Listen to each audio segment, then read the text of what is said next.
তোমাদের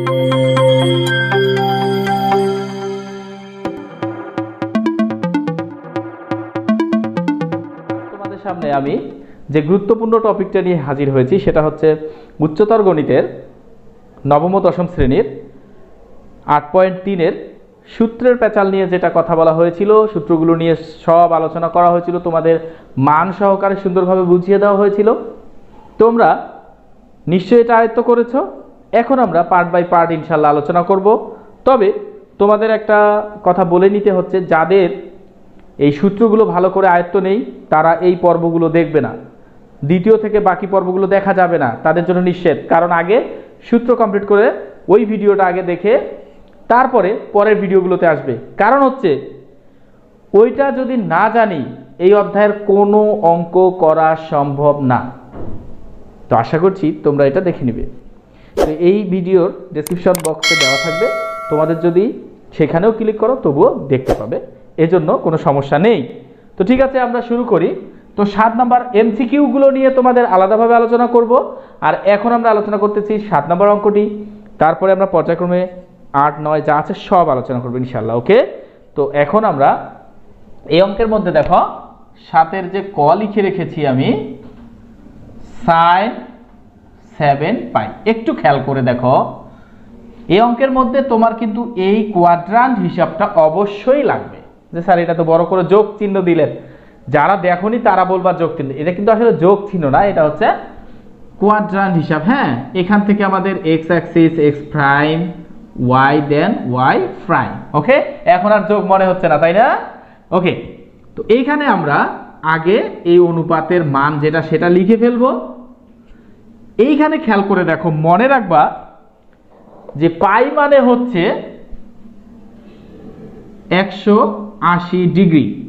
তো 180 ডিগ্রি মানে মনে রাখবা যে 2 ইন্টু কত 90 ডিগ্রি, 2 ইন্টু 90 ডিগ্রি। তা 90 ডিগ্রিকে কি লেখা যায়? 2 ইন্টু পাই বাই 2 লেখা যায়। তাহলে আমরা বলতে পারি যে এই 2 কাটা দিলে ঘুরে ফিরে আবার কি পাবো? পাই পাবো। তাহলে আমরা ধরে নিলাম যে 290, যখন পাই থাকবে তখন ধরে নিবা তোমরা 290, আর 7 পাই মানে কত 90 হবে? নিশ্চয়ই 40 পাই বাই 2। যেহেতু আর কিছু নেই, 7 দুগুণা 14 মিলে গেছে, তাহলে প্লাসও দিতে পারবে মাইনাসও দিতে পারবে, কিন্তু 0 ডিগ্রি হওয়ার কারণে আমরা প্লাসই দিব। তাহলে 190, 290, এভাবে 490, 890, 1290, 13, 1490। 1490 হওয়ার পরে 0 ডিগ্রি থাকা মানে তোমাদের বুঝতে হবে যে এই অ্যাক্সিসটার উপরে পড়েছে। যেহেতু অ্যাক্সিসের উপরে পড়েছে, তাহলে এই মানটার আর কোনো প্লাস অথবা মাইনাস চিন্তা করার কোনো দরকার নেই। কোনো অ্যাক্সিসের উপর যদি পড়ে, মনে রাখবে যে কোনো মান চিন্তা করার যে প্লাস সাইন হবে নাকি মাইনাস সাইন হবে এটা চিন্তা করার তোমাদের দরকার নেই। তোমরা এখন দেখবা যে জোর নাকি বিজোড়। তাহলে এখানে 1490 মানে জোর। জোর হলে ত্রিকোণমিতিক অনুপাতের কোনো পরিবর্তন হবে না। তা যদি না হয় তাহলে আমরা কত পাচ্ছি? Sign 0 degree. তাহলে সাইন 0 ডিগ্রির মান কত? 0। এটাই হচ্ছে আমাদের রেজাল্ট।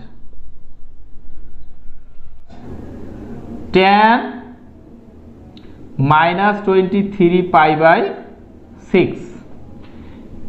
আমি তোমাদের বলেছিলাম যে এই ঘরে মাইনাস থিটা, তার মানে sec and cos এখানে প্লাস, আর বাকি সবাই কি মাইনাস।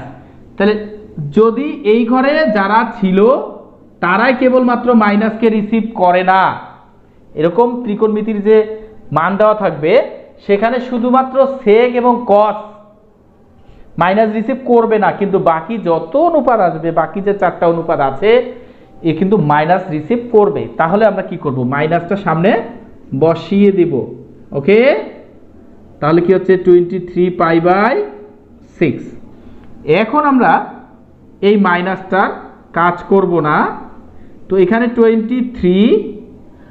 একটু খেয়াল করে দেখো, আমাদের টার্গেট হচ্ছে একটা এই যদি এরকম কোনো তোমরা মান যেমন আছে পাই বাই কত 2 এর মান আছে, পাই বাই 3 এর মান আছে, পাই বাই 4 আছে, পাই বাই 6 আছে, এগুলা যদি কোনো একটা পাওয়া যায় তাহলে সেটাকে আগে একটু গ্যাপ রেখে দূরে তুমি বসাই দাও। দেওয়ার পরে এখানে দেখতে পাচ্ছ আমি ফাঁকা রেখেছি, তাহলে এমন একটা মান বসাও যার সাথে যোগ অথবা বিয়োগ করলে 23 পাই বাই 6ই হবে। তাহলে আমরা যদি এখানে 4 কি দেয়, এখানে খেয়াল করো 4 পাই যদি দেওয়া যায় আর মাইনাস করো তো 4 6 কত 24, 24 থেকে একবার দিলে 23। এখন আসো এই সাইনের হিসাব, তাহলে কোয়াড্রান্ট আমরা করে নেই কয়টি, 4 পাই মানে বোঝায় 890, কারণ শুধু পাইয়ের কাছে 290, তাহলে এটা যদি 290 হয় আর আগের 4 আছে তাহলে কত হইল 4 আর 2 890, 890 কোথায় আসবে এখানে, তার মানে 4 এর গুণিতকগুলো এখানে আসবে, যতবারে ঘুরুক এখানে আসবে। আসার পরে দেখতে পাচ্ছ তোমরা কি মাইনাস চিহ্ন আছে তাই না, তাহলে নিশ্চয়ই তুমি পিছনের দিকে ঘুরে যাবে। তো পিছনের দিকে যদি ঘুরে যাই তাহলে কোন ঘরে যাচ্ছে, ফোর্থ কোয়াড্রান্টে প্লাস কে কে সেক অ্যান্ড কস, তাহলে ট্যান কি হবে মাইনাস হবে, এবং সে কি জোড় নাকি বিজোড়, হ্যাঁ অবশ্যই সে জোড়, তাহলে এই ট্যানটার কোনো পরিবর্তন হবে না। তাহলে পাই বাই কত 6, আর মাইনাসে মাইনাসে কি হয়ে গেল প্লাস। এখন তুমি বলতে পারো যে স্যার একটা মাইনাস আর একটা মাইনাস যদি দেই কোনো সমস্যা আছে না, তারপরে আমরা মাইনাস মাইনাসে কি পাবো প্লাস পাই বাই 6। এখন ট্যান পাই বাই 6 মানে কত ডিগ্রি, নিশ্চয়ই 30 ডিগ্রি, তাহলে 1/√3।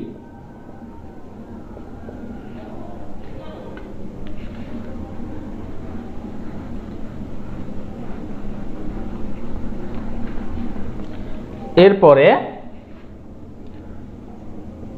কোসেক 19 পাই বাই 3, তাহলে আমি কি বললাম তোমাদের, অবশ্যই একটা কথা বলেছি যে পাই যদি সূক্ষ্মকোণের মতো পাই মান বসানো যায় সেটা আলাদা করে নিব। তাহলে 3 6 কত 18 আর 1 19, এই তো, তাহলে কত 90 1290 প্লাস এই ঘরে সবাই প্লাস, কিন্তু জোর আছে কোনো পরিবর্তন হবে না পাই বাই 3। তাহলে পাই বাই 3 মানে কত 60 ডিগ্রি, কোসেক 60 মানে চিন্তা করতে হবে সাইন 60, সাইন 60 এর মান √3/2, তাহলে এটা হবে 2/√3।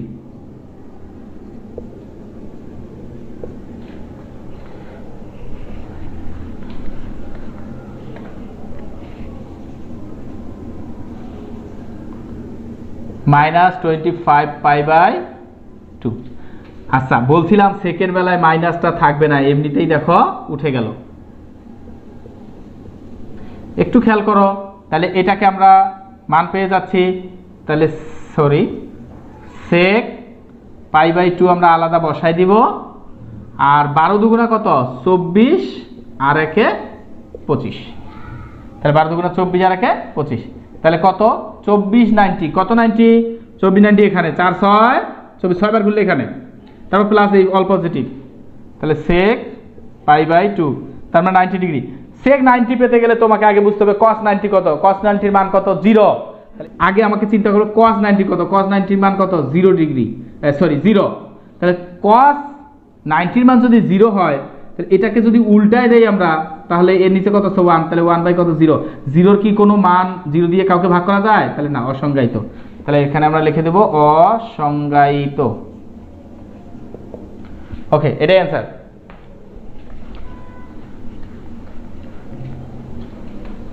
তো প্রিয় শিক্ষার্থীরা তোমরা এই জ নাম্বারটা নিজে করবা, কারণ হচ্ছে এটা মাইনাসটাকে রিসিভ সে করবে না, কারণ সেকও করে না কসও করে না, তারপর এই নিয়মটাই ফেলাই দিবে 4 6 24 আর 1 25।